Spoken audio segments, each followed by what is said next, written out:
निफाड तालुक्यातील नळताळे येथील श्री मातोबा मंदिरात मध्यरात्रीच्या सुमारास चोरीची घटना घडल्याने परिसरात खळबळ उडाली आहे। अज्ञात चोरट्यांनी मंदिराचे कुलूप तोडून आत प्रवेश केला। त्यानंतर मंदिरातील दानपेटी फोडून त्यातील रोकड आणि इतर मौल्यवान ऐवज चोरून नेले।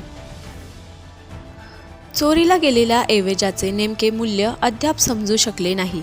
सकाळी ही घटना उघडकीस आल्यानंतर स्थानिक ग्रामस्थांनी पोलिसांना तत्काळ कळविले। घटनेची माहिती मिळताच पोलिसांनी घटनास्थळी धाव घेऊन पंचनामा केला।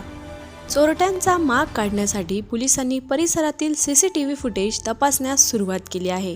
या फुटेजच्या आधारावर लवकरच चोरट्यांना पकडण्यात यश येईल असा विश्वास पोलिसांनी व्यक्त केला आहे। अधिक तपास सुरू आहे। आरबी न्यूजसाठी पांडुरंग भांगरे, मोखाडा।